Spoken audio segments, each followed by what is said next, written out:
So ayun, kasama kasi, pumunta kami na sa magsisimba kami, tapos punta rin kami sa reunion. Drive ko yung e-bike ni tita, ayan. So, Napaka-relaxing. so ikaw mag-vlog, oh.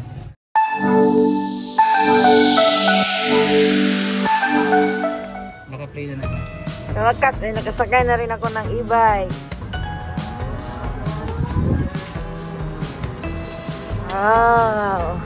Yay! Napaka-relaxing po ang e-bike. Maganda po. Napakagandang sakyan ba?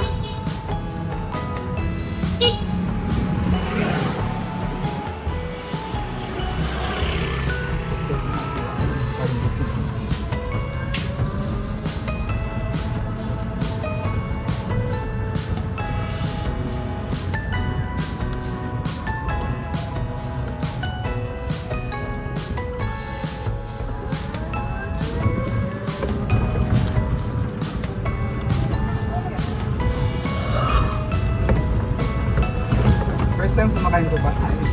Opo. First time.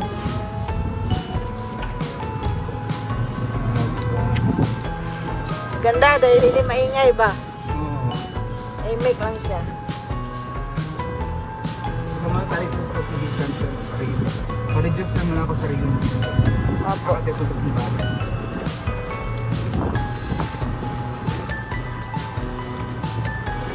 Magsimba muna tayo tayo bago mag-reunion. Mag-adjust yun. Ah.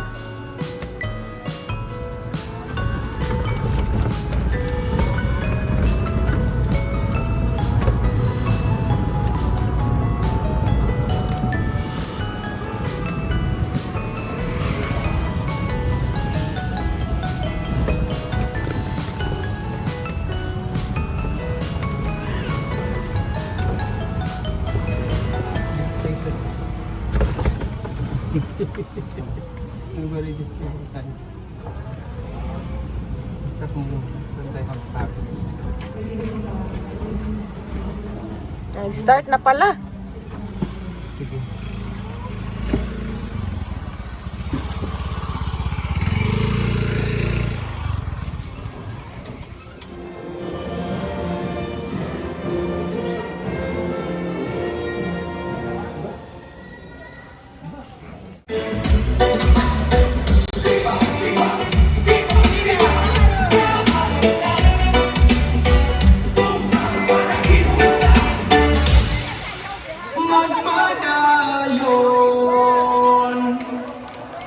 Viva Paharon!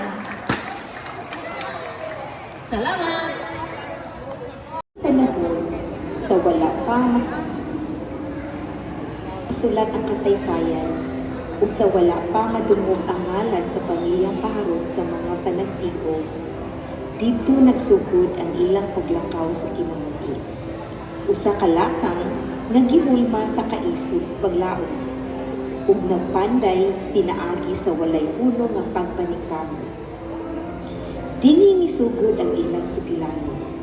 Sugilanon sa kusog, panaghiusa ug paglaom nga mitubo pinaagi sa kalisod. Ang sinugdanan sa pamilyang Paharon naggikan sa Baclayon, Bohol. Diin nagbuyo ang duha ka managsuon nga si Venancio ug Crisanto Paharon. Tungod sa kalisod sa kinabuhi ug sa pagpanginahanglan sama sa daghang Pilipino ni adtong panahona, nibiya sila sa ilang yutang nga tawhan aron mangita og mas maayong kaugmaon. Naglawig sila sa dagat, nagdala lamang sa paglaom ug determinasyon sa ilang kasing-kasing. Sa ilang paglakaw, nagbulag ang ilang dalan. Si Venancio napadpad sa Palompon, Leyte, ug si Crisanto miadto sa Carmen, Cebu. Apan wala madugay, gitugod sa kapalaran nga mosunod si Crisanto sa iyang igsuon. Ug sa katapusan, nagkahiusa silang duha sa Palompon, usa ka lugar nga nahimong sentro sa ilang kaliwatan. Dito nagsugod sila og bag-ong kinabuhi. Si Venancio naminyo kang Tomasa Marquez ug si Crisanto naminyo kay Maria Baldomero.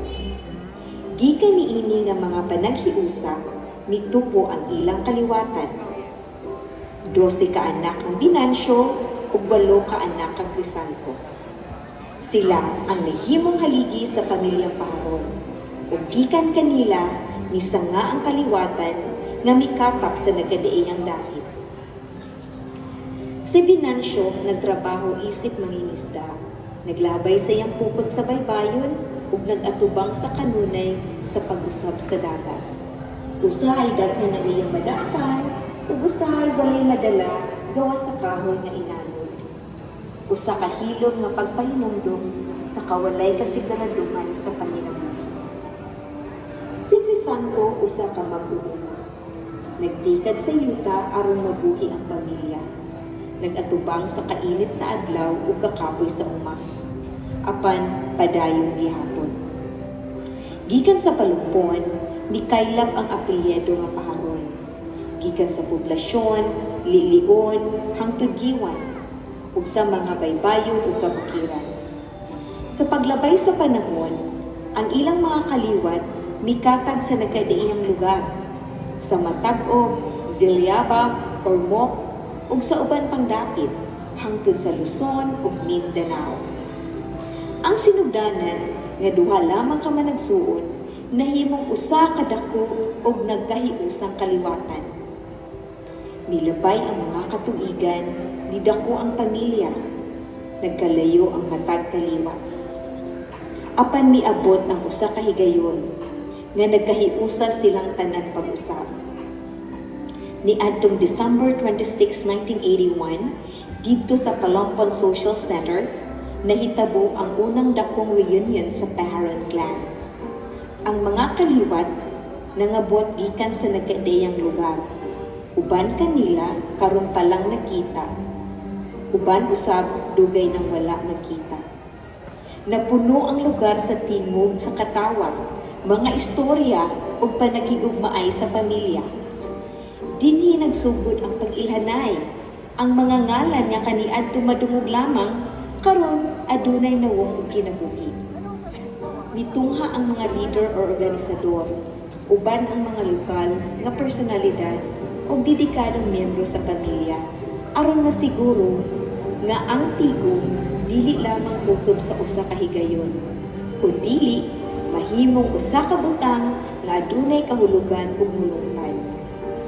Kining makasaysayang reunion gipanguluhan ni kanhi Mayor Attorney Dante Luz Villacruces uban sa suporta ni Dudong Cosdalo, Fred Naira ug Siddo Licardo. Ang ilang paningkamot panaghiusa nagtukod sa pundasyon sa usa ka lig-on ug nagkahiusang pamilya. Ang sayong plano nagsugod sayan. Uban pa sa mga meeting sa balay ni Dudong Costello. Ug dayon ipadayon sa panimalay ni Tuting Abajo.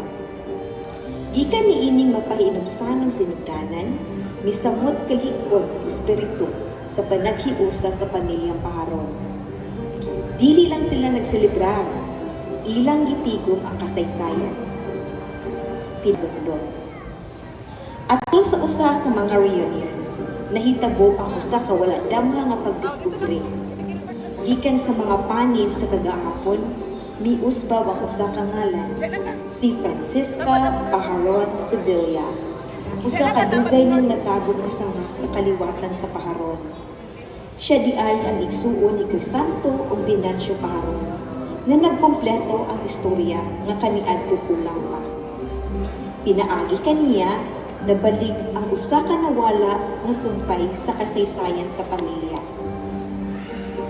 Si Francesca naminyo kang Francisco Sevilla ug sila gipanalanginan og 5 ka anak. Nga mipadayon sa usa ka sanga sa padayon nga nagtubo nga pamilyang Paharon. Pinaagi sa mga records sa simbahan o padayon nga pagpangita, nadiskubre sa pamilya ang mga koneksyon na nagpamatuod sa ilang kaliwatan. Ang kaniadtong nawala, nabalik pag-usab. Kini nga pagkadiskubre, nahimong posible tungod sa dedikadong paningkamot ni Purita Ramones, nga maampingong misusi ug misubay sa mga record gikan sa simbahan.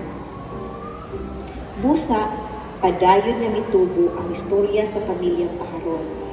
Dili lamang sa kadaghanon, no dili sa kamulugan ng piling.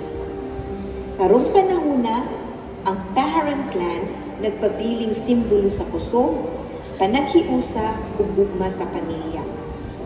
Gikan sa duha ka managsuon nga milawig sa dagat, ngadto sa daghang kaliwatan na mikaylap sa nagkadaiyang dapit, ang ilang sugilanon padayon nagisulat. Ug karon, kita nga naa dinhi, dili lang mga bisita sa usa ka panagtigo. Kita usa ka buhi nga kabahin sa kasaysayan. Ug isip kabahin sa pamilyang Paharon, kita ang magpadayon sa ilang gibilin nga panulundon, ang pagkahiusa sa gugma nga magpabilin hangtod sa umaabot.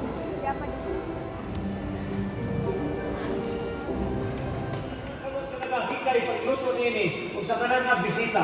Gina-bless ang pananginan ni mong tanan nga samtang kinahang gambitan. The miracle of feeding the 5,000. Ang tanan ka na sa misa daghang kini. Sa limang katinapay duwag isda nimong ipanalanginan dito sa panahon ni you feed the 5,000. Today, salamat nimo pagkapananginan karon adlaw kining padayon namo ni holiday affair sa amo Ginoo grand reunion sa Paharon clan sa Palon City. We bless ang tanan pagkaon sa among taliwala karon. Thank you God for making us healthy with the nutritious food that we have today.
Ms. Ara.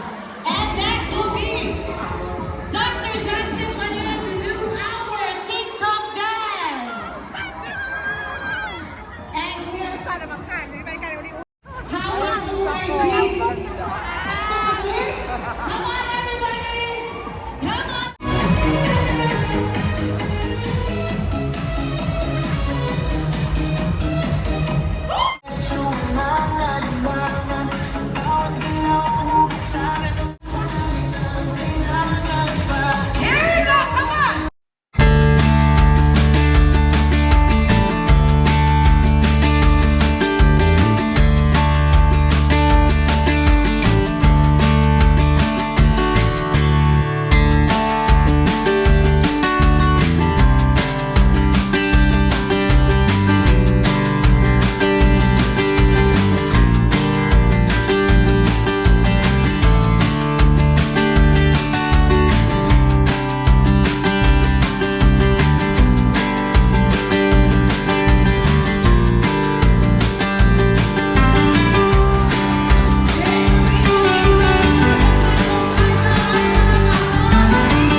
Congratulations! Kunin po muna ang lahat.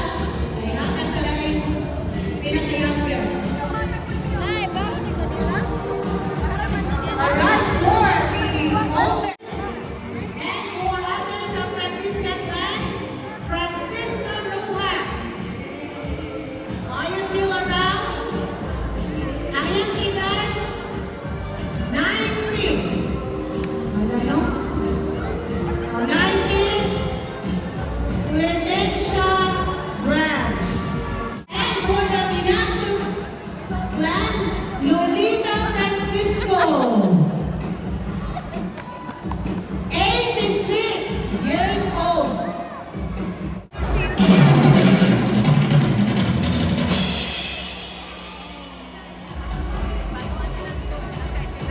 Nag-test na ako.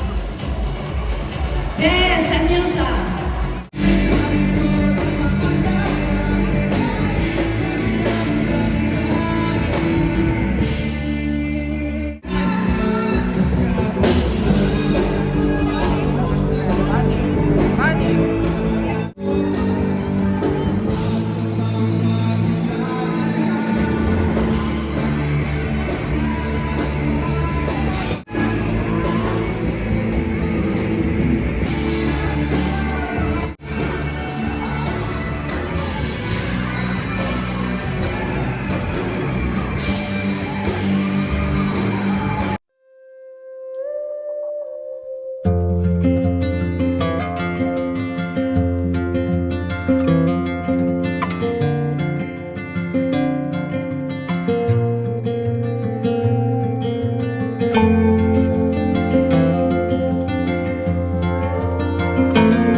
Kasama ko ang aking auntie, si Auntie Tani.